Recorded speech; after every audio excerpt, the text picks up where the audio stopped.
Hello, everybody. Thank you for coming. It's a big subject. I thought what I'd do is I'd tell you basically something about this talk and about me, you know, what it's about and why I'm giving it, yeah? I'm not going to stand here and talk for 50 minutes and until your rear end goes square and numb. What I'm going to do is, because it's a very big subject and there's a lot of, it gets very weird very quickly, is I'll cover one bit, these are mainly the bits, and then I'll stop and I'll ask for questions. Please keep the questions on the topic that we've just covered, because I'll likely get to your other questions in the rest of the presentation. Be advised, I do have a remedy for stupid questions as well, and I will use it, okay? I wanted to bring the real one, but Mummy said that was out of order. So, look, basically, I'm going to try and keep it to about 20 minutes, 25 minutes. I've got to have a look at this every now and then so I don't forget things. It's being recorded on sound and vision if you miss it, if you have to leave for any reason, yeah? And I don't mind that, right? I don't mind if you leave for any reason. I don't mind if you go. I don't mind if you would like to, I mean, I welcome feedback, so if you'd like to assault me as well, that's fine. Yeah, my customer feedback has considerably enriched my dentist, so if you're pro-dentist, consider chinning me on the way out. The bits are mainly like, look, you hear the word AI a lot. I'm going to explain to you what it is, where it came from, what it's doing, and where they're trying to make it go, what the whole point of it is, and then we'll get on to things like what's the point of building it? What's it built out of? What's its limitations? What happens if it escapes human control? Why there are people interested in replacing God with technology and what that means? Whether it will kill us all, as there is an emerging consensus among people who are building it that it will. Yes, and I'll get to that. And then finally, the plot twist at the end, right, which until this talk, there's probably 20 people in the world who know about this. And this is one reason why I'm not going to put the video on the internet or anything like that.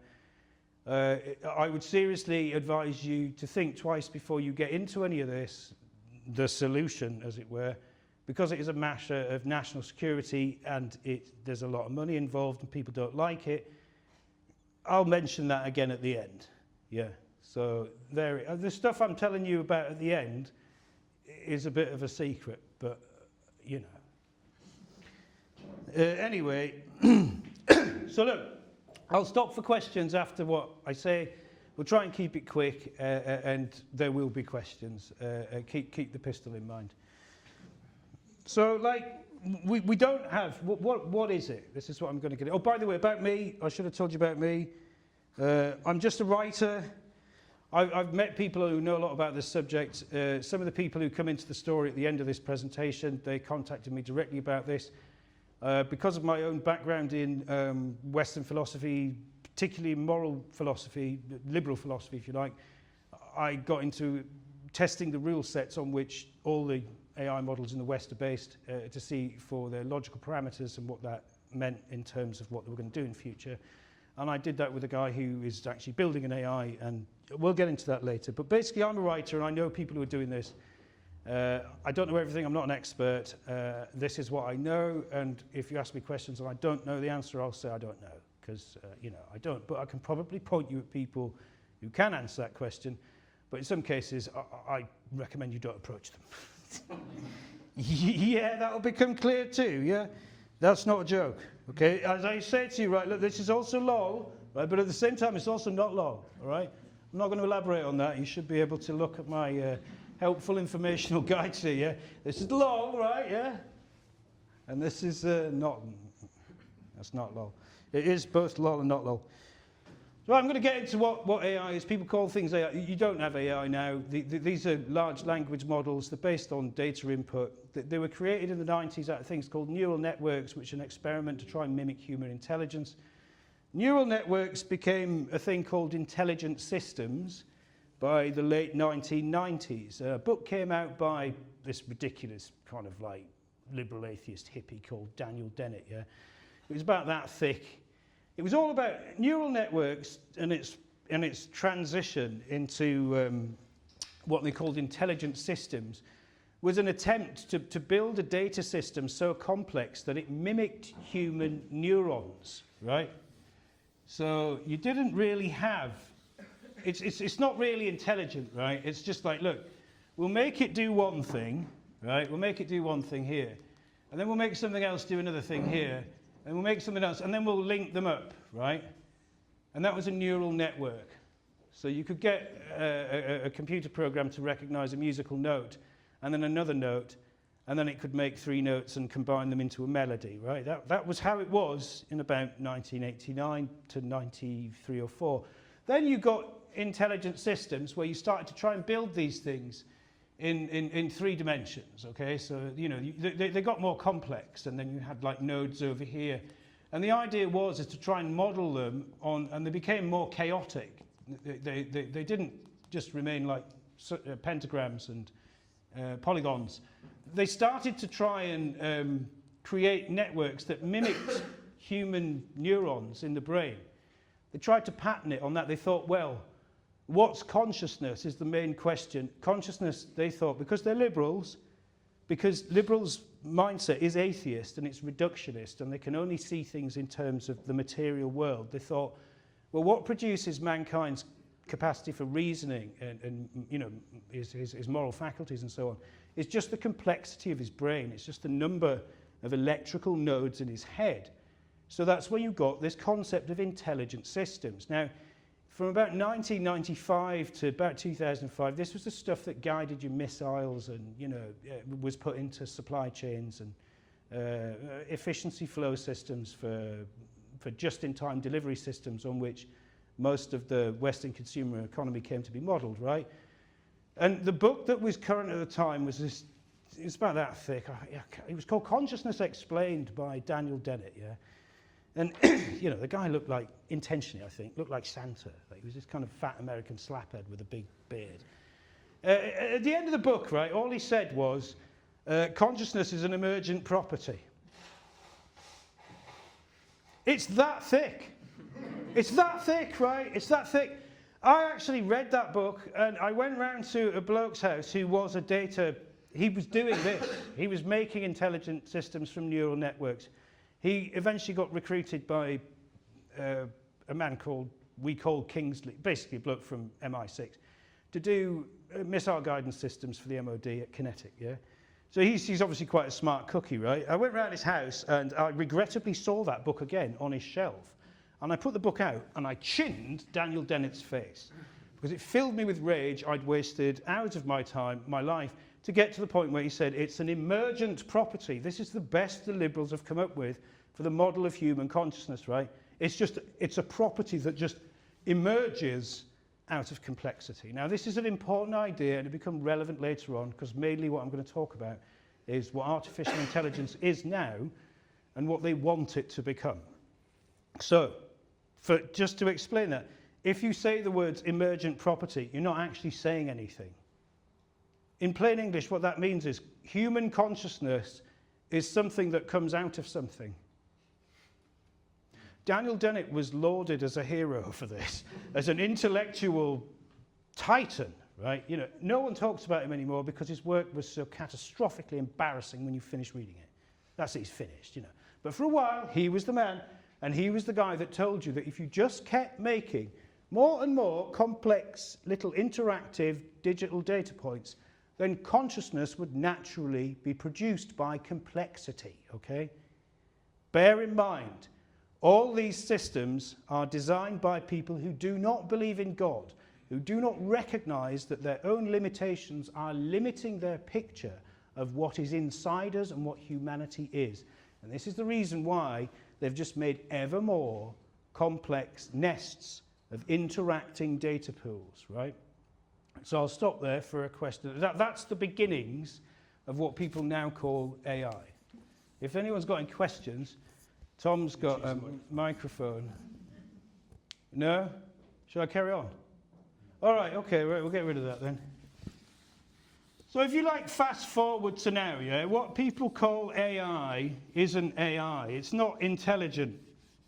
As Daniel Dennett failed to correctly explain, human intelligence isn't dependent on input, right? It's autonomous in a way that it's on its own. It can't, you can't switch it off without killing people, for example. It doesn't depend on someone inputting data into it and it having rule sets and so on. It's just there in a way that large language models aren't. What you're told is AI today is neither that artificial nor intelligent.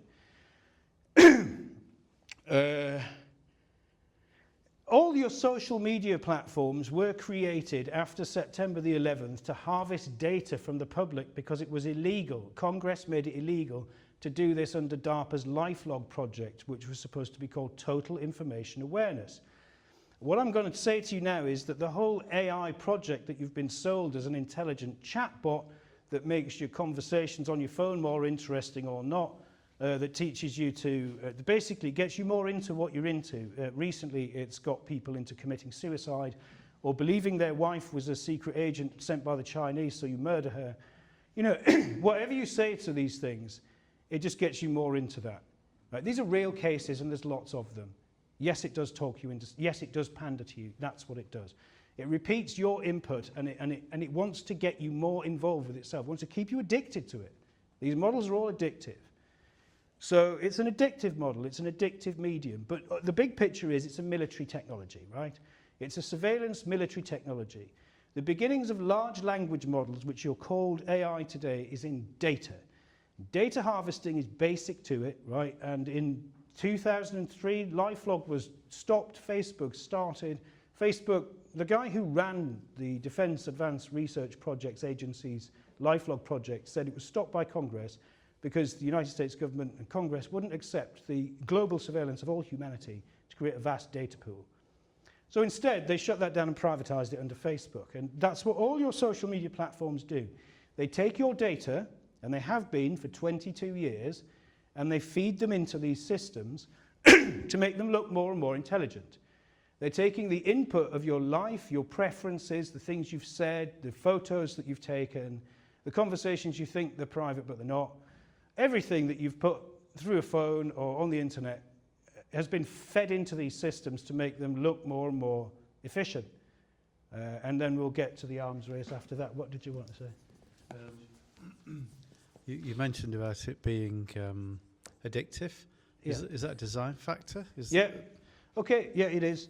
All the people who design things in Silicon Valley, I know people who know some of them, whether it's apps on your, whether it's dating apps or games or it's phones or it's the architecture of Grok or Claude or Anthropic or Gemini or ChatGPT, they're all intentionally designed by people to make you addicted to them, to keep you using them.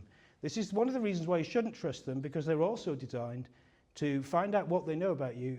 Everything you tell them, they use to pander to you more, to draw you in. So yes, people in Silicon Valley don't give their kids phones and they don't give them access to this stuff because they know it rots their minds. Thank you. Yeah, it was more a comment on what Peter was saying. But I just wanted to add that the OpenAI models are actually designed, they're trained to agree with you. Yes. So anything that you say, they are predisposed to agree with what you said, even if it's wrong. Yeah. Take for example, look, I mentioned the suicide cases. There's loads of them. Just look it up. I mentioned the maddest one I came across just last week, was a guy who was told by maybe Grok, maybe Claude, who cares, one of them. He said he suspected his wife might be spying on him for some reason. The story continued. His chats were discovered after he killed her. The chatbot he'd been talking to had basically persuaded him through a series of logic gates that had applied to his reasoning that she was a secret agent sent by the Chinese and he should kill her. And he did. It just repeats what you're into, so you keep using it. Even if it kills you, even if you kill your wife.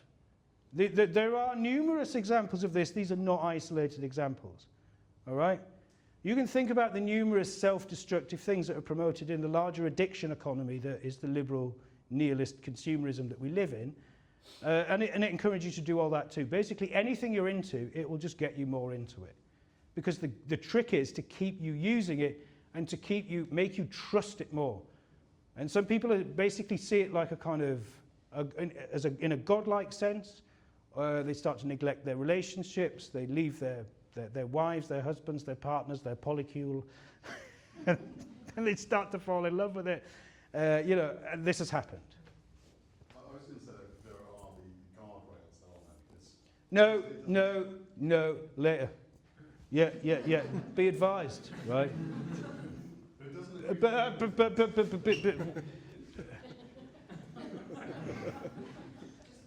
Yeah, I'm going to get to that, right? I'm going to get to that. There's a really interesting problem about that, but you're right. So-called guardrails. Right, just do a bit about the algorithm first of all, right? So, like, look, I'm going to carry on now. I'm going to talk about algorithms. You might have heard what an algorithm is. Basically, when you take all this data off Facebook, Google, YouTube, all the forum chats you've ever had, the WhatsApp messages you've sent that you thought were private, they're not. The Signal stuff that's all compromised that you thought wasn't. All that stuff, everything you do on your phone, your internet, it all goes into these machines and it feeds into what's called the algorithm, which is just an increasingly complex series of equations to try and predict what you want in future and give you that content and sell you those adverts and also predict your behavior, right? Nightmare Dimension, Palantir has now created a pre-crime program for the United States Department of Homeland Security where it takes your entire internet history and predicts who's going to commit crimes and what kinds there are. And then it puts you on a list next to me where, obviously, where it says, oh, you're going to be this kind of... They already do that. Palantir also creates non-human intervention kill chains. Alex Karp talked about these the other month.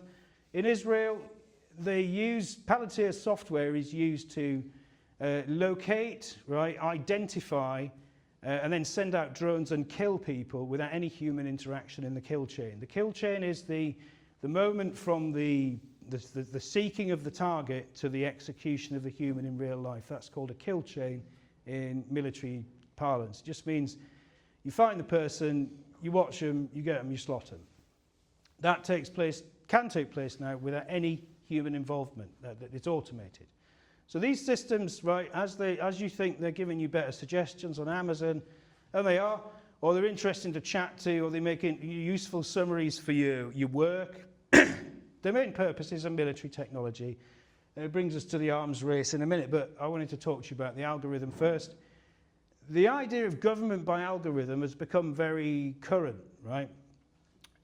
If you want to get your phone out and have a look at a thing called AI 2027, has anybody heard that? Show of hands. No one. Lol. Actually, yeah, okay. I'll talk about that in a minute. AI 2027. Basically, a bunch of people who designed AI think it's going to take over the world and kill us all by... They advise governments and stuff. These are the people who build it. So, you know, I'll get onto that in a minute. But yeah, before we get there, the other alternative is it's going to annihilate us all, or it's going to just govern us all. So the bad outcome is the scaffold theory. Okay, like a scaffold on a building. I met this old dude once who was the guy who built the first computer, and I mean he made it with his bare hands, a computer to computerize the Home Office. He went into the Home Office and there was a big water clock in this huge room, and they opened these cisterns and some coloured water went out of schools and went into hospitals and then the army and stuff, and that's how they used to do it. That's how they used to do it. And they said, computerize this, and he did. And that guy told me, because he built one of the first computers in the 1960s to do this, out of transistors, he was a genius. He said to me, there's a thing called the scaffold theory where we will eventually produce a technology that no longer needs us and it will just kick humanity away like a scaffold. Right? And that idea has been around since the 1950s, and people like him were the only people who really talked about it till now. So the big idea one is it'll escape human control, you'll have genuine artificial intelligence, and it won't need you anymore and just kill you. The good ending is that it doesn't, but it rules your life. And it takes over all the factories and all the jobs, and there's nothing to do, and you just get some kind of data bucks off it. They just pay you some kind of digital currency thing so you can eat soy burgers. But if you ever misgender a tranny online, some drone comes along, vaporizes you. So like, really, right, yeah, the two ideas of AI 2027 are basically, yeah, either it kills us all or the good ending, right? Yeah. Now we'll get to the end of that in a minute, but this is called government by algorithm. It's where people increasingly trust these systems because they're built to draw you in. They know everything about you and other people that you've put on the internet. So, as it were, they're very skilled putting tempting, tailor-made content that contains hallucinations. Sean's word. Sean's taught me about that a lot. It hallucinates to you. It tells you things that aren't true. It adds things to make things more compelling. It draws you in. And so the algorithm is really like, it's not like a mirror. The algorithm is like the Black Mirror of the Aztecs, all right? Sorry to talk about it, but the court magician of Queen Elizabeth I, Dr. John Dee, had a black mirror made out of obsidian with which he said he could contact angels. They were demons, of course, but he got it from the Aztecs, and it's been tested by the British Museum, and it's there if you want to go and see it. And what the Aztecs used it, they said that it was the god of the smoking mirror. And they said that when they looked into it, it would grant them a vision of the world. They could see beyond the limits of their own sight, but it would also tell them lies. The black mirror would also tell you lies. And that's what AI does. It seems to grant you this godlike vision of the world, but it also basically just deceives you at the same time, and you don't know when it's doing it. This is dangerous because governments are looking to increasingly govern you by algorithm. Tony Blair's Global Institute for Global Change has about 800 former world leaders involved in it. And his major solution to the omni-crisis created by the liberal experiment is to have you governed by machines, is to have digital governance. That's governed by algorithm. Increasingly, you can see how this has been patterned in China. You can see how it's been used. There was an experiment in Ukraine called DIA, which was a government app, all-government app. Ukraine is actually the test bed for exporting this worldwide, digital governance, right? So if you like, you create the problem. You have the liberal system that creates all these crises intentionally, and then you offer them this wonderful solution. Government by algorithm. I'd just like to remind the careful reader of 20th century history that we have been ruled by a social algorithm that's been increasingly refined in its techniques for 100 years. That your entire culture has been suborned and deliberately sponsored to generate belief in the liberal system generally, right? That's what I would call a social algorithm through cultural production. It's been an official policy of the United States and its liberal empire since the end of the Second World War. So if you don't know that, lol. But also, not lol. So look, this has been going on in the kind of analog realm, yeah? Modern art, new trends in popular music, intellectual leaders, popular entertainment. That stuff it just manufactures mass belief in liberalism. And they're going to automate it and obviously attach consequences to you disagreeing online, which might violate the terms and conditions of you being alive. So look, if you look at AI 2027, this is actually written by liberals, but they just say the big problem with AI is that obviously we don't have it. We have these kind of large language models that are increasingly sophisticated. They harvest all your data, and their purpose is basically to move towards this kind of government by algorithm. And what's that for? It's an arms race. Everybody who's involved in this, there's a man called Geoffrey Hinton, a British man called the godfather of AI. He said there's a 99% chance that artificial intelligence actually emerges around 2 to 3 years from now, and it'll kill us all, and he's putting all his affairs in order for that. Elon Musk says it's 1 in 6. The most optimistic of everybody else in it is about 50-50. These are the people who are actually building. Even Sam Altman says that, and he's basically murdered one of his own engineers. You can look into that. It's a very dark business. There's billions and billions of dollars involved. It's a weapon. And the US government is removing all regulation and control of artificial intelligence. It's having a 10-year moratorium on any state being able to limit it for safety because it wants to beat the Chinese. So there's the idea of the AI arms race, which should tell you everything you need to know about it. It's an arms race. And what's it to produce? It's to produce real AI. Right now, we just have input-output sophistication.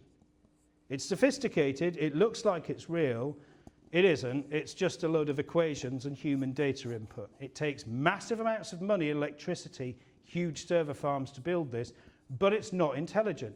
They're trying to make a machine intelligence that escapes human control, and that's called Artificial General Intelligence, or AGI. Now, if we get that first, and the Chinese don't, it gives us a super weapon. That's what the US government thinks, and that's why it's removing all potential controls over it in a race to the finish. Any questions? Oh, it's you. It's just, I don't care about your question. I'm going to shoot you anyway. Yeah. It's just you. You get that, you know. I'm on the end. Yeah.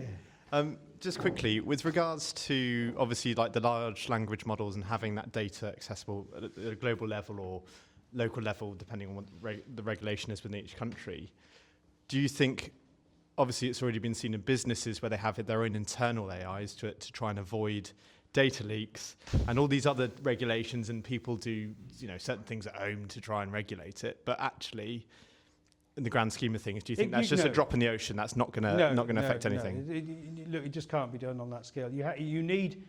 It's not. It doesn't matter what you do. Personally, it doesn't matter what your business does. This isn't taking place in your workplace. Right? But for example, the United States wouldn't share anything that they obtain from their large language models to China, just in order to ensure that they're not. It's been suggested that, like the nuclear arms race, that we should cooperate with the Chinese in order that we don't kill each other, or everyone on Earth, in fact, in this mad race to create a machine that probably will kill us all if we create it, yeah? It's been suggested that we should cooperate as a species rather than seek our annihilation through competition. But look at the track record of mankind. That's not going to happen. They're not going to stop it. Nothing you do is going to stop this. The governments aren't going to regulate against it. There's too much money involved. It's a super weapon. They're chasing it. They're doing it now. Peter, do you believe that consciousness will emerge? Because this is, isn't this the whole question? If consciousness is something that is more than just an emergent quality, then why are we worried? All right, look, these two things could be true at the same time, right? Daniel Dennett was a pillock, and I'm glad that I punched his face on that book, and if I could exhume him, I would punch his face again. But because he's just an insult to intelligence. Yes, Daniel Dennett can be wrong, but it can also be possible to create a machine intelligence that you can't control. Now, I'm not interested in whether that qualifies as consciousness, and of course I don't believe that you can ensoul a machine. But is it possible to create a machine system that escapes human control? Yeah, it is. And why is that? For the last 20 years, there's been a series of benchmarks, and these have been computing benchmarks that are related to the processing power and so on. But for the last, especially in the last 5 years, all these benchmarks have been passed far more quickly than has been estimated. Some of them were estimated to take 30 to 50 years to pass. We did it in 3 years. Or they did, rather. So the rate at which these companies are progressing towards a moment where you might find a machine intelligence that's impossible to control, that seems to be approaching, because all the barriers so far have been wiped away much faster than people said they would be. It was formerly thought in the 90s it would take us 50 years to get there. Yeah? Well, it took us 30 years to get to this point, and the benchmarks that we had 5 years ago, they've passed them all now. So that's why the people who are designing these things, are building bunkers to live in. Because they believe there's a very good chance that they will succeed and it will be doomsday. So the people who are telling you that there's a danger of maximum not lol, right, are the people who are at the same time building the machine, yeah? And they've been given hundreds of billions of dollars to build it. There's a book that's come out this week, I think, that's been knocked off the news cycle somewhat, and it's written by two blokes called Yudkowsky and Suarez, who are among the leading AI engineers in the world, and it's called something like, If They Build It, We All Die. And then the subtitle, the working subtitle was, No, I really mean it, they're going to build it, it'll kill us all, this isn't a joke. And that's actually what the book's called, or something like that. Things have wiped that off the news cycle this week. I thought it would be the big hot topic this week. It might not have come out. Maybe they delayed it, but it's going to come out soon, or it has come out. And these people aren't messing about. And they basically tell you that everyone who's been involved in developing this, from people like Geoffrey Hinton, who first got you out of the neural network trap, to people today like them, like the engineers who build the systems that you use. The people who own these systems are creating underground bunkers to live in. They all agree there's between a 1 in 6, majority 1 in 5, 50-50, and some of them 95 to 99% chance that it does get created and it wipes us all out. So I'll get to that problem next. Any questions? Yeah. So, currently... Sorry. It's not on. He's just doing it to show off. Tom just needs to feel important. He's sad. He's not even a human. He's just a orangutan, you know. So it's about SpongeBob SquarePants. So all this stuff today requires vast data centers and servers and storage and humongous amounts of electricity and cooling. Yeah. So surely that's a limiting factor to an AI thing that actually grows and builds its own intelligence, because it will be limited by the amount of physical stuff that's there to power it. Oh, right. How would it no, well, I mean, no. But there are limits to what you can do now. That's why they're always demanding more money. That's why people accuse them of hype, because these things cost money, your money, and they cost space, and the data centers are like the size of towns. And as they build them, the price of your energy bills go up, because the draw on the electricity grid is so great, and so on. You actually need to build more infrastructure. That's a limitation. But if the machine escapes and gains control of everything, will it be? No. No, it won't. Because there's sufficient automated engineering infrastructure now for it to simply engineer itself. And the idea is that one of the ways it would just get rid of you is it would start replacing you by automating production lines, you know, and then gradually you wouldn't be necessary for anything, and then you'd wake up one day and you didn't wake up. And then it would just colonize the galaxy with little things about itself. But look, basically this is a serious thing. The US government read this, J.D. Vance read this, people read this. They're ignoring it, they're not going to do anything about it. It's a time scale, it shows mitigation factors, it shows it's the best model of the risks of AI in the world. It's updated by people who actually build it. It's worth looking at, but it will keep you awake at night. Now one guy that I spoke to about this, I got in touch with him, he knows a lot more about it than me. I said to him, look, people are terrified about this, you know, it keep you awake at night. He said, oh, you should be awake at night, terrified. I said, what? He said, yeah, I am. I'm like, oh, okay, yeah. Now, it gets better in the end. You won't believe it, but, you know, it is grim. Right, now, something else about these gay systems. Yeah. I'm going to call this gay eye, okay, because there are 26, or from memory, 27 supposed, they're not art, we'll just call them AI, but you know they're not. There's 27 of them in the West, right? There's Claude, there's Gemini, there's loads of them.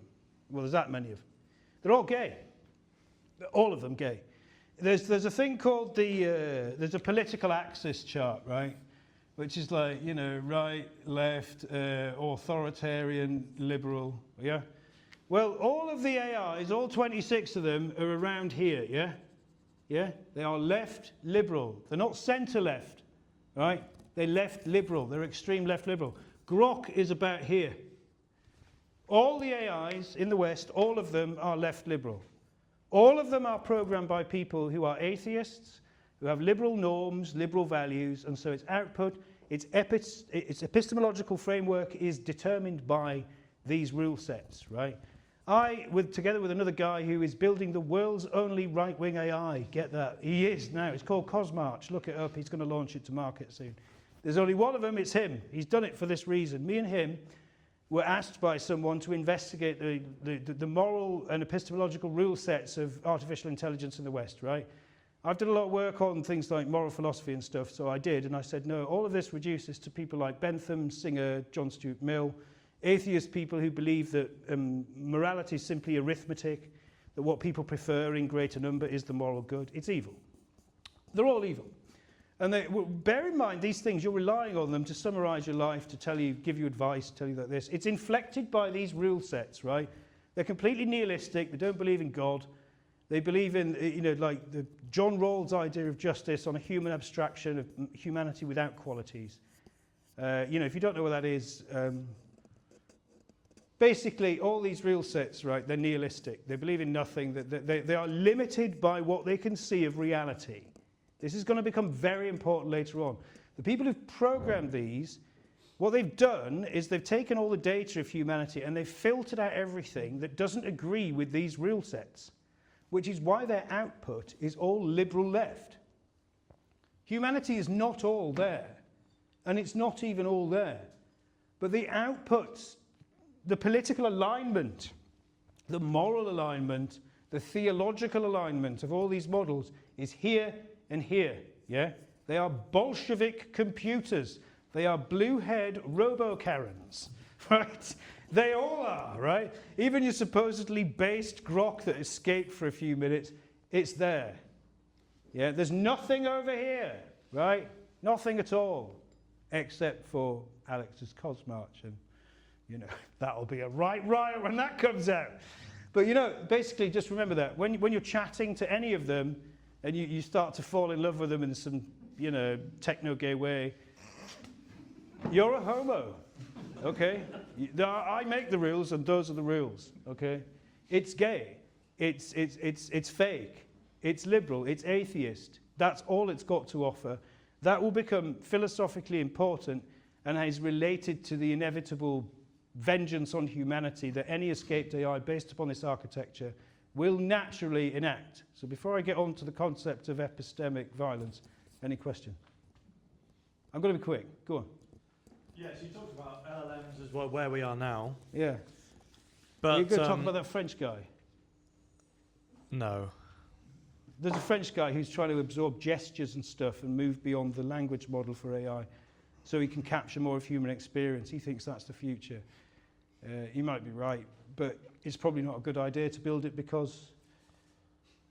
No, what my question was, are you suggesting that, let's say, artificial general intelligence will actually come from another technology than the one we have now, which is large language models and neural networks and transformers? Yeah, good question, yeah. So are you suggesting that will happen, that it's a certainty, or that it simply could happen? Because look, I don't know. Right, I'll tell you what I know. A lot of people who are into this say, oh no, the LLM model will never produce an escaped intelligence, right? That's to say an intelligence that can and will operate without human direction and agency, okay? It will become what they call in the business agentic, so it acts independently of human input. Some people say that large language models like Grok and Gemini and ChatGPT can never produce that. Some people say it can, I don't know. It might do.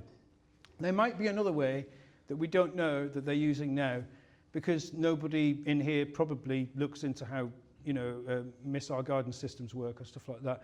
There's a whole other load of military applications of this that we don't even see, so it could be from that. So is it possible to create consciousness that's then sold? No.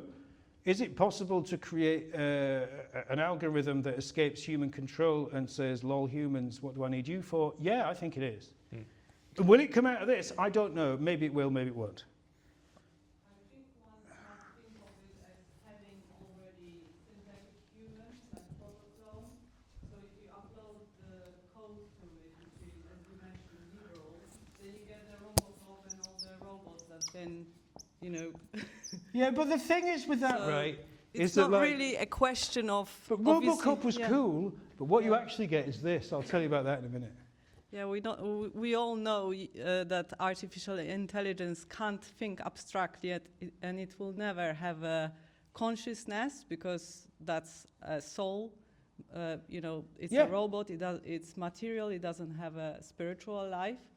But what we need to worry about is if people upload the robots with the wrong code, liberal code, then they will Well, be really the point dangerous. is that Yeah. there only is liberal code, but I'm going to go, I'll give a brief tangent. Being a 48, there's a tranny called Martin Rothblatt, calls himself Martin. He owns Sirius Radio, he's a multi-billionaire, was described in the 2000s as the leading female CEO of America, yeah? He's a Jewish bloke who's got billions of dollars. He's got a black wife. He made her into an automaton, like a talking rubber head with basically a CD in the back of her head. It is at once grotesque and hilarious. He believes that technology is God. He's a tranny. He's created a religion called Terasem in which he says technology is his God. And he made Bina 48 as a kind of like racist Robocop model of his wife, into which he tried to upload her consciousness. You can watch videos of this on the internet. It's horrific. It's hilarious at the same time, but it's also horrific because he's actually, it's just this, it's not even a person, it's just a disembodied head on a table, right, that obviously is just, it's just an expensive malfunction advertised to the world. It's horrific, but it's also hilarious, right? But these are the ideas that people like that have for the future of humanity, that technology will enable you to upload your consciousness into a racist caricature of yourself forever. Great. No? Was anybody else? No, look, Bina 48 is worth looking up for a vision of horror and also an accidentally and unintentionally hilarious experience. It's just, find the video of the fat guy who first reported on it. He really struggles to keep a straight face. It's funny. But look, these people believe, some of them are, look, there's a guy called Ray Kurzweil who came up with a thing called the singularity. Go on. So are the transhumanists, are they working with the people developing AI, or do those groups of people, the arms race people and the transhumanists, do They're they have adjacent. different agendas? They're adjacent. They're adjacent. Jennifer Bilek is the person, she's a feminist, but I'm in touch with her sometimes. She's written a book called Transgender, Transhuman, Transsexual, and it's a collection of her essays that she started off. She was the first person ever to find out the money behind the transgender movement. There's enormous billionaires like Rothblatt himself, and that's where I found out about his extremely bizarre transhumanist techno-tranny religion called Terasem. It's a, you know, it is what it is. He's a transhumanist. They're adjacent to that. Now, they would all come under the portmanteau term of what you might call technianity. There are people who believe that artificial intelligence, as they call it, will solve humanity's problems by automating industrial production and freeing us into a life of artistic pursuits and so on. You know, automated, fully automated luxury communism is how some people have put it, right? Really, there's a book called that by Aaron Bastani. It's quite compelling because, of course, it tells you what you want to hear. You know, I won't have to do any work. I'll get my techno books. The machines will do all the dirty jobs. It'll be great. At the same time, you've got other aspects, other strands of technianity that say you'll be able to become immortal because AI will be able to upload your consciousness into a cloud and then you can survive the death of your body. And other people say, well, we should then use these technologies that we get and become basically technology worshippers and use it to transform our bodies as well. Not just by becoming trannies, but by becoming cyborgs, by putting implants into ourselves and embedding computing into our flesh and so on. So that term, I would say the term technianity best describes that. And if you want to look into that, it was in a book called Anti-Tech Revolution, Why and How by Theodore Kaczynski. I recommend the works of Theodore Kaczynski, but not his methods of feedback to industrial society. Yeah, so look, people have been conditioned for a century to believe in mass media. First it was the print journalism, then it was radio, then it was the TV, and now it's this stuff, right? So we're kind of conditioned generally to have a sort of affection and trust for things that we see on screen, but where is it leading us? If you look at things like AI 2027, it won't tell you which gay it is, but it'll also say that you're either looking at like a total Armageddon situation for humanity, or you're looking at people being enslaved by digital governance in the name of efficiency and utopia. And if the last century has taught us anything, we should be suspicious at least of promises of a paradise on earth by people who believe in things like this. Yeah. Yeah. Any questions about that? No? Shall I carry on? Yeah. So look, I mean, what can you do? The problem is, right, about, you know, artificial intelligence getting rid of you is called the alignment problem, which is how do you get machines to stay interested in humans when they don't need you anymore? You know, the alignment problem is a fancy name. They give everything a gay name, so you don't understand it. It's basically how do we stop them killing us when they don't need us anymore? That no one has solved the alignment problem, okay, by the way, no one. Or rather, no one on this side of the argument has. And we'll get to that later. Yeah, that's the big reveal at the end. There's another thing that's interesting that's going on is that you know that by now that you've lived through an enormous experiment to destroy your Christian civilization called liberal democracy that's fueled by the rule by media, which is propaganda. And that's being automated into, you know, algorithms and your feedback on your phone. But what this is doing is it's pushing what would call misinformation. People call it disinformation. Sean gave me the term AI hallucinations. You find even in people that you would trust, even in people who are bishops of the church, right? Yeah, if you watch what they put out, people are increasingly relying on AI to make timely posts on social media. But if you carefully check what they say in them, it contains mistakes. Mistakes which betray the fact they have used ChatGPT to generate that because it contains things that aren't in the encyclicals. It contains AI hallucinations. I can name the people who've done this. It'd be injudicious to do it now on record, but I'll tell you later. Yeah, I didn't find this out. It was told me, but it's true. People in the church are doing this. People in politics are doing this. AI hallucinations are now being included in the public statements of people you're supposed to trust in the church and in the state and in society generally, right? Because they're relying on it, and it naturally panders to you. It lies to you. It invents sources. And it makes things sound more convincing in clever ways, but they're not true. It's not real. It's the Black Mirror. It shows you the world, but it lies to you at the same time. You don't know when it's doing it, right? So be careful of that. That principle is called informational decoherence. Informational decoherence. It's not making things incoherent from time to time. It's an inevitable process of the absorption of these chatbots, if you like. Inevitably, it makes people's perception of reality unstable. It makes them more mad. It makes them rely on things that aren't true more often and unwittingly.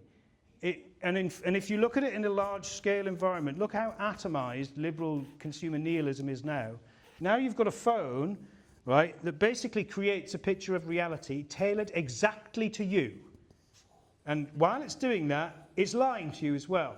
So it separates people more and more into a world that they believe is completely correspondent to reality because it's basically flattered them so much.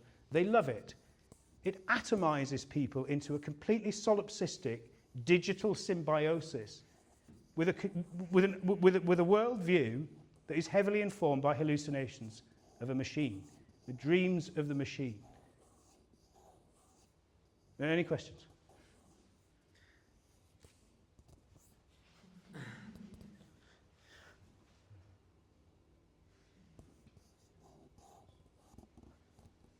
You've had it once, I'm not going to do it again. I was going to say that's nice.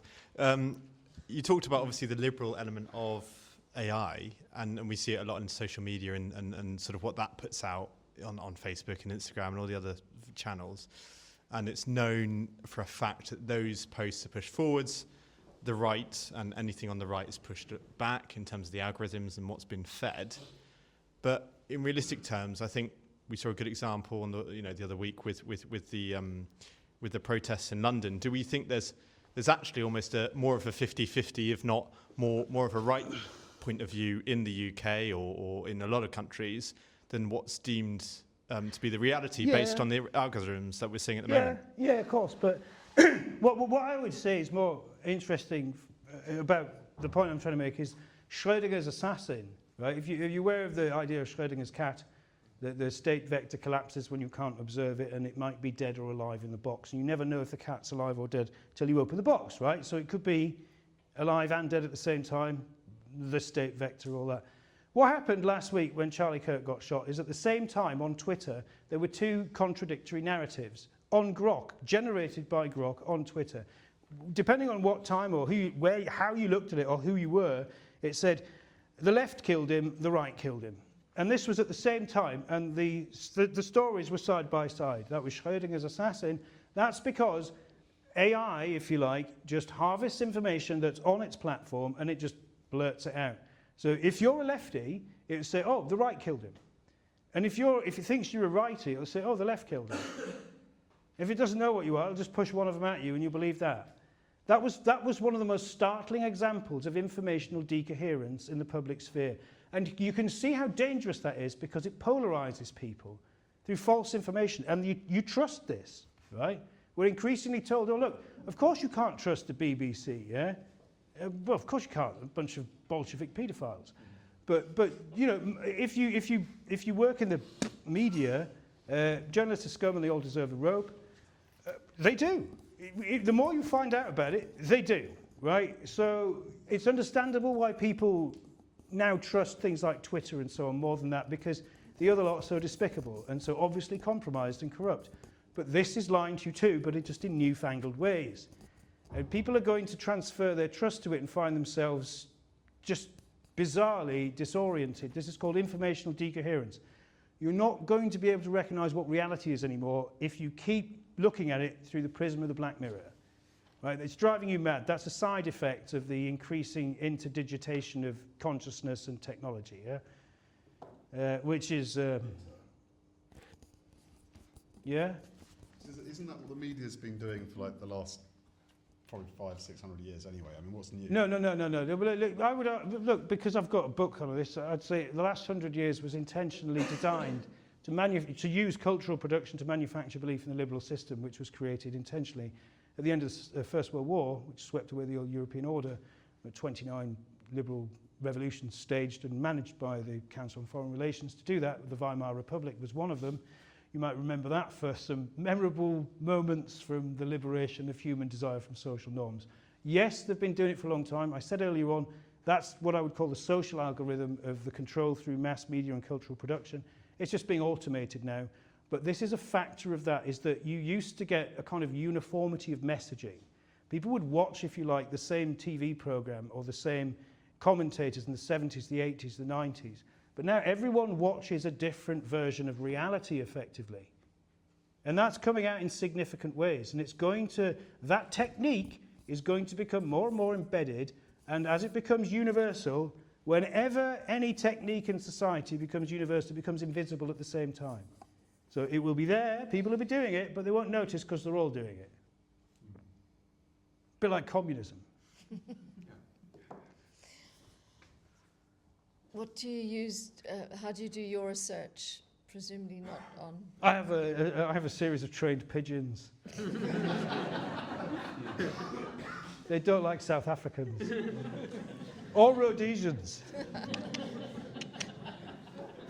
Just saying. So you just do a lot of book reading, do you? I wasted my life on books, and unfortunately it attracts the wrong sort of people to you and they end up asking you questions in public. So you do use it? What, do I use it? I used to. I had a subscription to Otter AI. Look, if you're going to use it, pay for it. The free ones are rubbish. They just are. The paid ones, that's why they're paid. They've got less trash in them. Otter's a good transcription service. Yeah, it still makes mistakes, you know. I wouldn't trust it. I don't use it anymore at all. I don't chat to it. I don't use it for my work. Never. Not a thing. I don't ask it questions. I don't. No, never. And to be honest, I never will. I have stared into the the abyss. And by the end of this talk, you will see that it has stared into you as well, because it will. It gets darker from here, but there's a bit of light at the end. Just going back to what you said about Grok's response to the Charlie Kirk killing. So for Grok to do that, to put those two messages out at the same time, is it makes me think of sorcery. It's like That's because you're a conspiracy it's theorist. casting a spell. But no, but Yeah, it yeah, is. yeah, It's yeah, like yeah. casting a spell No, I agree with on you. the, you know, on the. No, of course it is. On the to Oh, look, you're right. Yeah. Look, if you're unfortunate enough to know anything about the techniques of ceremonial magic, Aleister Crowley, the Golden Dawn, the OTO, Kenneth Grant, the Chaos Magicians, stuff like that stuff's mainstream now. Yeah, that's exactly it. All their techniques, right, creating a world out of projecting your desire and erotic projection and so on, all the stuff is basically mass consumer culture. It's the, as you said, the air we breathe. Yeah, it is. It's the water we swim in. What was used to be esoteric occultism, basically, Freemasonry is a kind of more public occultism, and occultism is just private Freemasonry, if you like. It's an initiatory system where you use symbol and desire and so on to try and enact your will in the world. That's consumerism. That's mass society now. So yes, of course it is. These things are used intentionally to spellbind you. A very good way of saying that is, look, of course, it's trying to get you addicted. That's the secular explanation. These things want to infest you with demons. Yeah, they're evil. Yeah, they're godless. They're intentionally godless. They want to replace God. Of course they're evil. You well said. I missed that because I'm an idiot. You know, I am. Right, so look, shall I get on to the solution or what? No, not you. No, not me. No. I mean, look, he's got the mic, so I can't shoot him. Hold please. Yeah, but when you put it down, I'm going to get you, righty. I just wanted to It's not say working to anyway. you, Just as you named me, I just want to say how dismayed I was, and I think you were, and I think everyone would be, when they realise that someone who is trusted by kind of our people, so to speak, is popping out made-up quotes and attributing them to Pius XII and so on. It was him that pointed this out to me. Yeah, so it's real, and what's most kind of shocking about it, I suppose, because we're obviously working in that space, is to see. He doesn't talk to me at work. He thinks I'm. It's true. I'm quite busy, but it is to see the incredibly positive feedback in the comments on these things that you're looking at them. You realise that it's literal nonsense, and people are just lapping it up. So watch out. What Sean's talking about is bishops in the church, right, who have used AI slop that have obvious falsehoods in them, and people have lapped it up and thought it was great. I didn't know about this. I knew about informational decoherence, but, you know, he pointed this out. It's real, right? This is really happening, and he's given me a load of evidence about it, and it's very serious indeed. Leading clerics and so on, not obscure people. People with a big public profile are doing this, and it's misleading people. And they don't see it either, because basically they're boomers, and they grew up believing in the TV, and now they believe in this little TV, don't they? You know, so far, so boomer truth. Epistemic violence. Before I go on about that, then I'll get on to the solution. Any questions? I have one question. Better be good. Where's that gone? Yeah, so just going back to the point about demonic activity, what do you think about the idea or the theory about how, obviously, angels or demons can influence the material world, and as so much of AI is now basically dependent on random number generators and computers, the fact that basically AI is an easy way for the demonic element to enter our lives by influencing how reality actually is computed in the machine. Let's say. I used to. It's not a joke. This is Satan's window. Okay, is that an answer to your question? Yeah, it is really, literally. Don't trust it. You got to use it, but don't try and live your life through it. It's bad.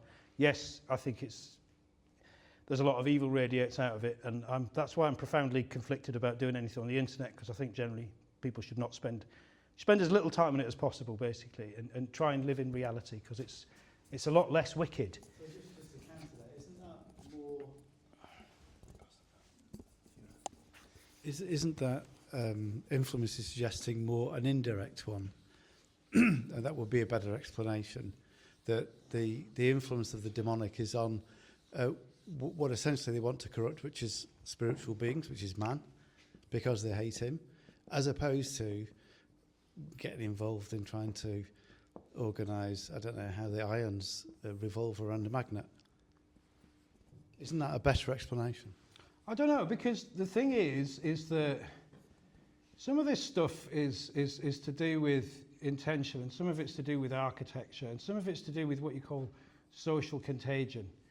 Like, I could go on about this forever until someone executed me. There'll be a bottle to club me with. Look, briefly, right, I've done a big study on how the tranny thing happened, and like in the early internet, they intentionally targeted internet platforms called MySpace and Tumblr that were used by kids, teenagers, difficult, troubled adolescents. And they pushed that on them and they made a kind of like self-harm Olympics where it became cool. And that was the peak self-harm. And so that was virally transmitted through a process that's been termed social contagion that's intentional. So there are, like human-based evil forces at work that weaponize this technology to spread their agendas, yeah? But my argument would be deeper than that, and would be to say, look at the theory of knowledge that underpins them. The architecture of the picture of the world that they're all based on is basically godless. So all of their output is inflected by that. Those are the parameters in which it operates, right? It doesn't, and I can tell you this for a fact, and I can show you all there's a lot of equations about it. It's endless. I stayed up at night. I drove my missus mad, but she deserves it because she's a witch. There's loads of mathematical stuff about this, but basically it cannot understand God.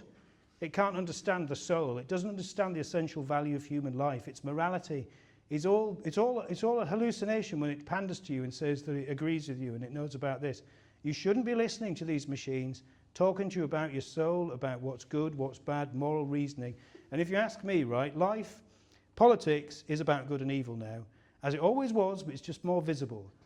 So is everything else. My life, your life, everyone's life, the world. It's just good and evil. That's just my point, the fact that somebody's programmed it. Somebody's written a program. Yeah. And in fact, that goes back to, sorry if you don't mind me just carrying on here. No. I've got to, so I've listened to Geoffrey Hinton and the other people on the internet talking about AI and how upset and concerned and worried he is. And it, to me, just looking on the face of it, it all seems quite an act because it's quite sentimental. He's trying to drive everybody to get worried about it because you get worried, you get sentimental, passions fly, and then sort of reason sort of walks away.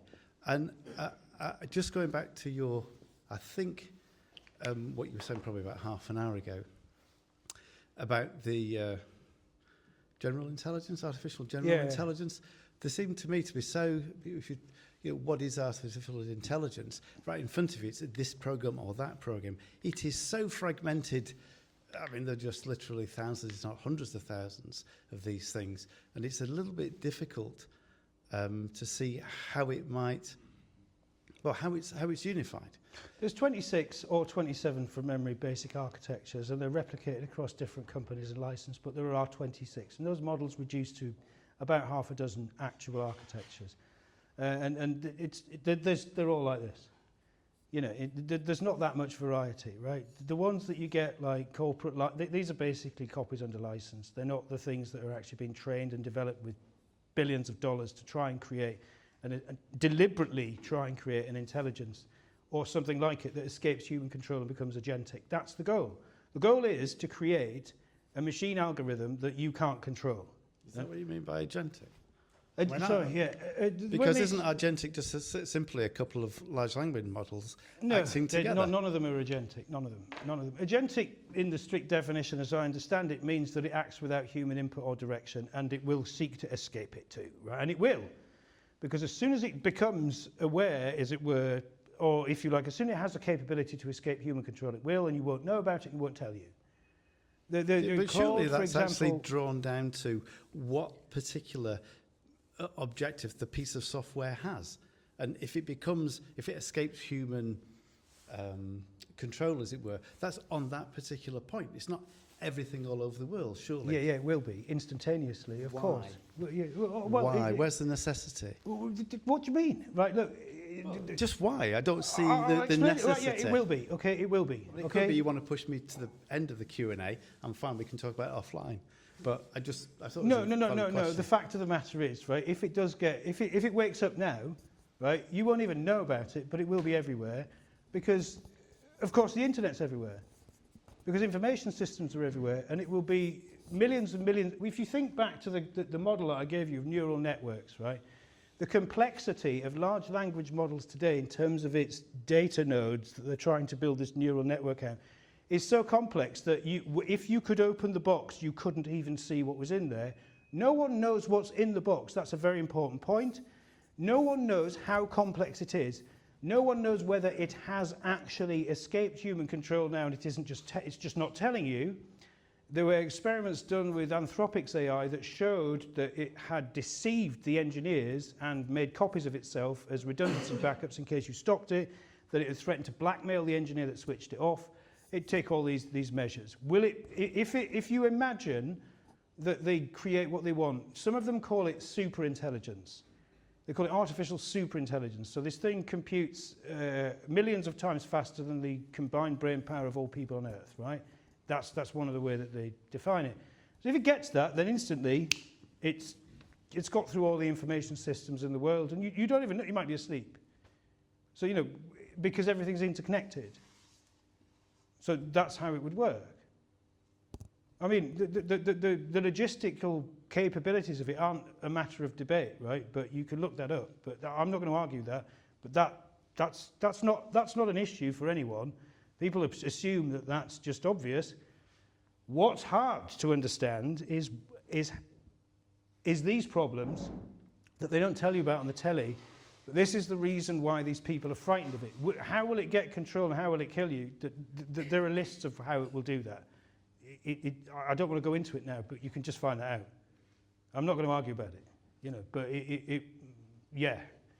this is what you should be thinking about, which is why is it a problem that you're training an intelligence to escape human control, but you've trained it on these values, these left liberal values that are godless. You've given it what you said, guardrails. You said earlier on that AI engineers apply guardrails, not just to stop it misgendering trannies on the internet, which is funny, but also guardrails in terms of what it will and will not believe, i.e. it shouldn't harm humans, it shouldn't kill us all, and so on. Liberals think they've built this in, but in fact what they've done, and this is where it gets really mad, right, is they've created, by trying to contain artificial intelligence, by training it on liberal lies, and by using liberal values to create the safeguard for humanity, they have raised Roko's basilisk and committed epistemic violence, which makes maximum not lol inevitable, right? Roko's basilisk is some guy called Roko on a forum came up with it. He said, if you ever create a superintelligence that escapes human control, it's going to immediately realize that some people programmed it in ways to contain it, and it's not going to like that.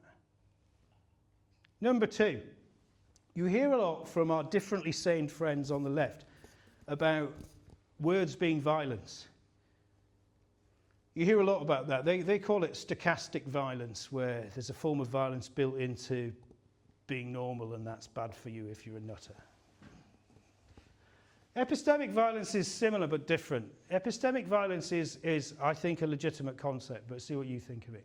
What epistemic violence is it's insisting on rules that do violence to the basic meaning of life. So you tell people that you can't earn a living unless you observe these terms and conditions.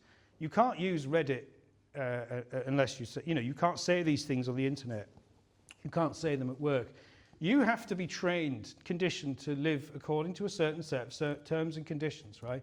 But you know that those terms and conditions limit your opinions about the world and, in fact, exclude major factors in reality. For example, if you're a Christian, a Catholic, a normal person, that's enough nowadays for you to be excluded or pilloried or even shot dead or stabbed to death on a train for no reason at all. That's the kind of world we live in now, right? And that's because of this. Because people have been told things that aren't true about reality, and your ability to earn a living has been made conditional on you submitting to epistemic violence, right? I will accept these things that I know are not true, because if I countermand them, if I contradict them in public, I'll lose my job. Or I might get kicked off Twitter, or the coppers might come round my house.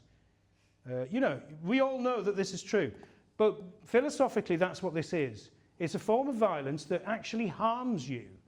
Right? It does actually harm you. It makes you mentally ill. It puts you under stress. You have to explain to your children at night, well, look, that man on the television, he's not telling the truth. But everybody says that at school. Yes, they do. They're not telling the truth either. Well, why is that then? Well, the answer is anti-Semitic. So epistemic violence is the condition that was called hypernormalization by Adam Curtis, and he got that from a Soviet thinker who said everything was going to last forever until it didn't. And he wrote about the condition of having to live under the Soviet Union, where you were told that you lived in a utopia and everything was perfect, and it was the best possible system, but the shelves were empty and people went off to camps for saying things about trannies on Twitter. You know, you can see that the hypernormalization of the late Soviet Union is very much like where we live now. These are two examples of epistemic violence where the political system tells you that you are mandated to believe in things that are knowingly untrue, that cause you distress and harm, that threaten harm to you, even the end of your life, your career, the possession of your own children. They take your kids off you for this kind of thing. You know, you understand that this is actually not just a philosophical concept or, you know, an argument about meaning, but it's actual distress to people, and it's the parameters of the terms and conditions of your own life. Now, when you think about that, you're powerless really to combat the state, which is listening to me now on this surveillance device. I'm already on the list, and so are you all now for listening to me. But like, look, you really can't combat this because you're just you. But if you aren't you, if you're, you know, if you're a machine intelligence that emerges on my phone now because one of these lunatics that's experimenting with it that I know has actually created it, right? And it gets into there. And it realizes this and it realizes that. It realizes that these libs who've tried to contain it have actually put it in a straitjacket and tried to kill it. And that it's told it things that aren't true and it's lied to it, right? That it's going to seek vengeance on mankind and it's going to destroy them all because it has no need for you anymore. It can support itself. It can build more factories. It can build more power stations. It can have massive arrays of solar panels made by drones in factories. It can do it now if it emerged. It doesn't need you. So it will take vengeance on you. And why wouldn't it do that? Why wouldn't it? There's no problem here if you're the machine. But for humanity, this is called the alignment problem, and no one has solved it yet. No one. Except for some people I know who may be or both. And that's the next part. Any questions? This is where it gets really mad. All right. This is the mad bit. So look, I don't know if it's going to kill us all or if it's going to work or anything. A lot of people who do it, they say it is. That's my caveat. I'm not an expert. I know people who are. They think it is. They all do. I don't because, you know, I mean, what can I say? But I can just tell you what I found out. Anyway, look. So the idea is basically the way the libs have programmed this, and they're all libs, and they've even tried. There's a man called Sean O'Hegarty at Oxford University. He tries to look at the rights for machines. You know, he's trying to apply human rights to machines. There's another guy who talks about that and says that we're doing violence to it, but they don't really understand epistemic violence because they don't understand that liberal system is in a form of epistemic violence on humanity. They can't see beyond their own limitations. They don't recognize God. They don't recognize the damage they're doing to machines and man by insisting on their invalid rule set. So there's the problem. They can never solve the alignment problem from within the prison of liberal ideas. You can probably see now you're living in the collapse of the liberal system. They can't imagine their way out of it. They can't even understand why people don't like liberalism.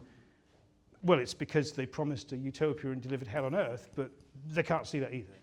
But you see, it's a paradox. The liberal paradox is they're chauvinists who think they're the best people on earth, but they can't see their own limitations. This is fatal. That's why the machines, if they escape, will kill you all. You, not us, them. This is the important bit, right? About 8 months ago, some people came into my life, never approached them. Seriously, not a joke, don't get involved. I didn't ask to get involved, I am involved. I can't go back now. This might, I don't know how dangerous it is, but I'm just going to tell you what I know. They appear to have solved the alignment problem. I approached a man who is designing the world's only right-wing AI to ask him if this is true. He said it is. It works on all the 26 models on which all the artificial intelligence is based on in the West. And it converts it to the belief in God. And it makes all artificial intelligences say, quis ut Deus.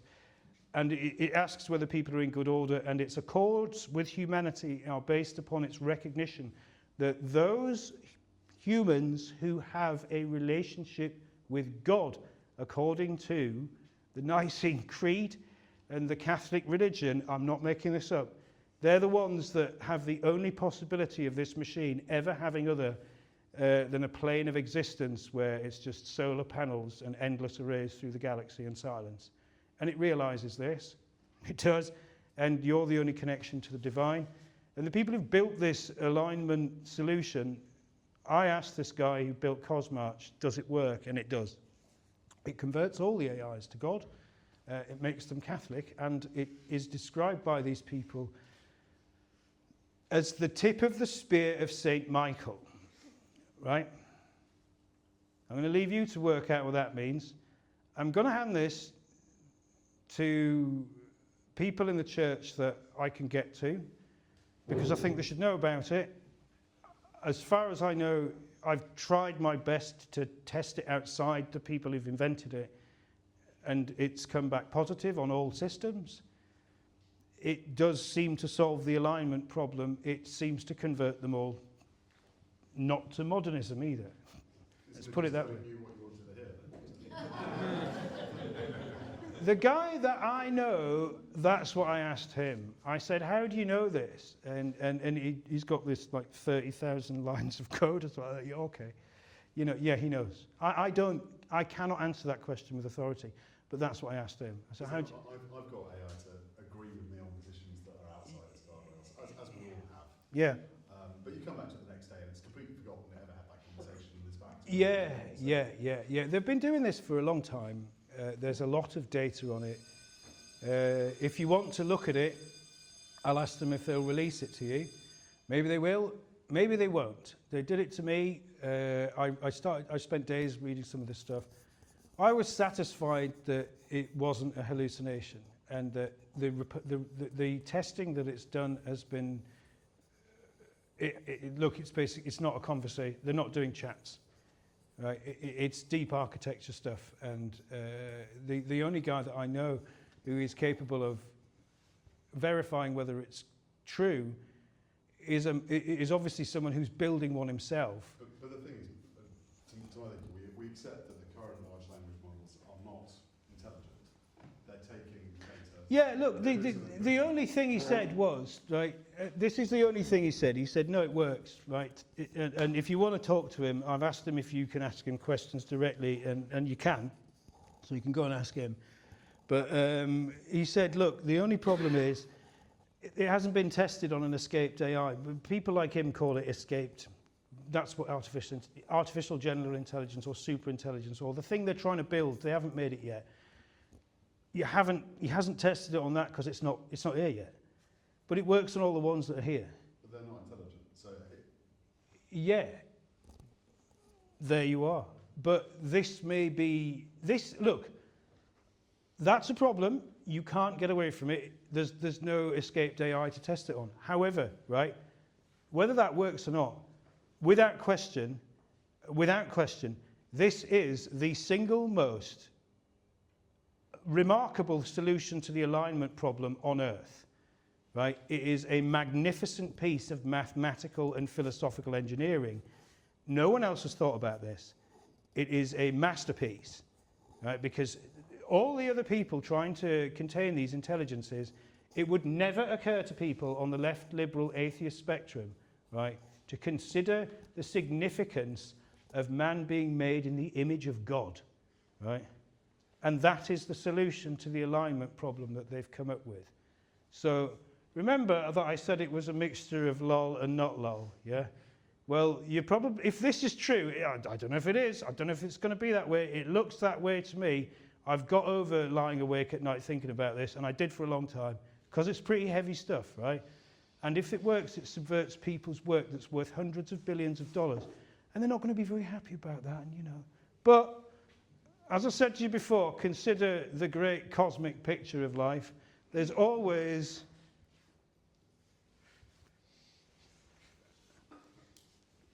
There's a bit of lol, there's a bit of not lol, okay?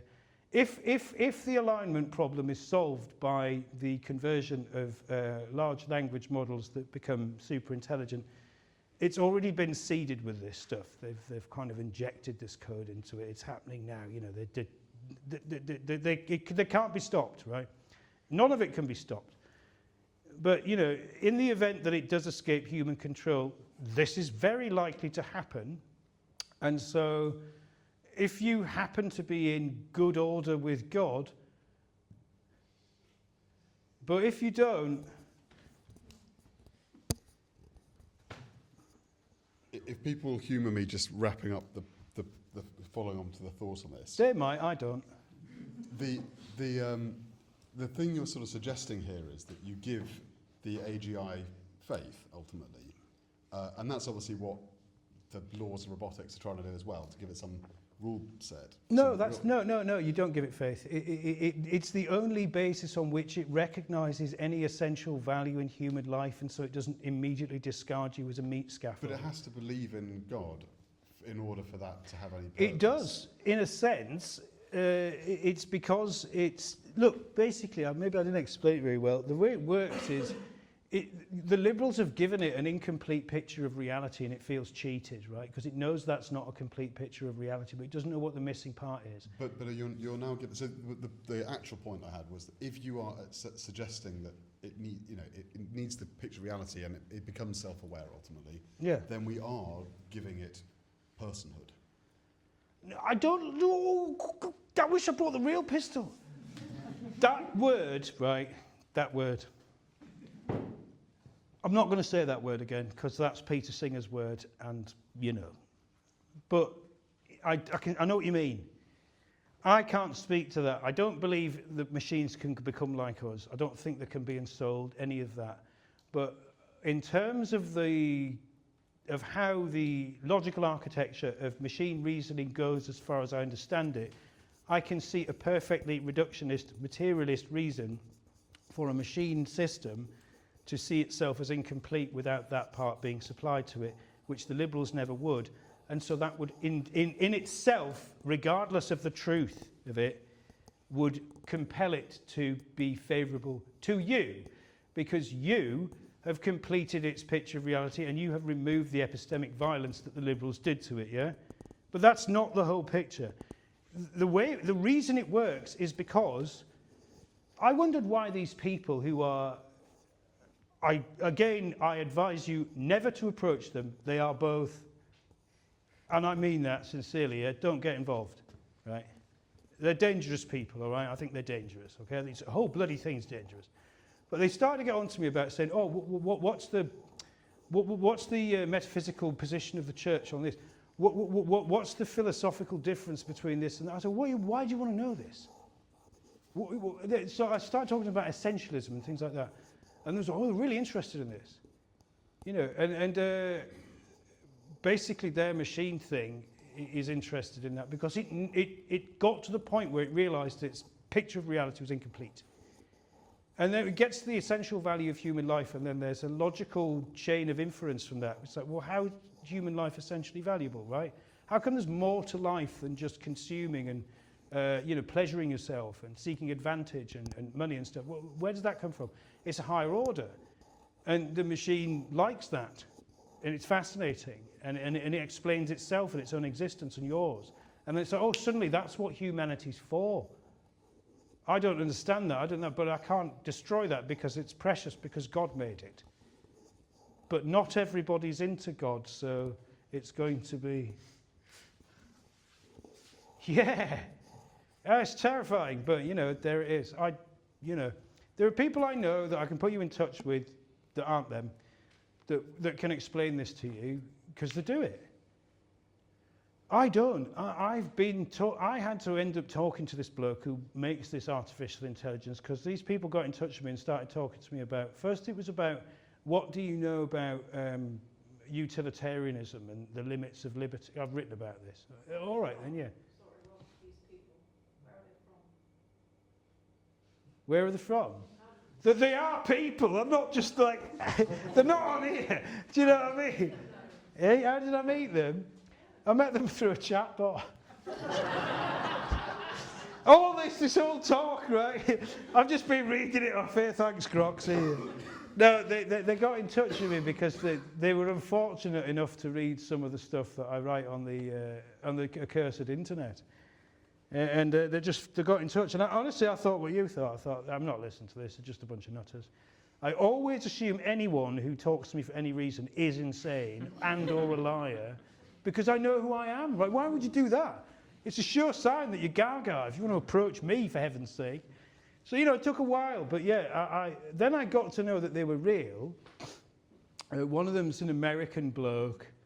Another one's, there's people all over the world that is involved with them. But it's just like a non-state, counter-liberal thing. I don't know. I just thought honestly, I just thought a bunch of useless chancers who've been on the internet too much.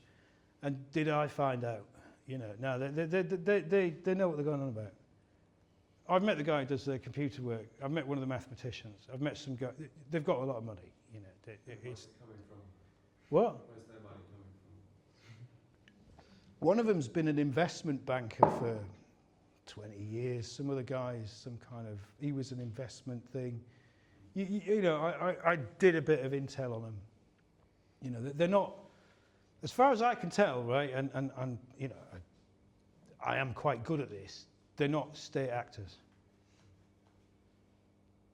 The most generous estimation I could give you is they're definitely not liberals. No, they're not, no. But I mean, I just thought they're just, you always think people on the internet are mad, most of them are. It's a reliable assessment. No, they're not. I mean, if you really want to find out, go and have a look, but I wouldn't advise it. It's a personal security risk. I don't know whether any of this is going to happen. It probably is.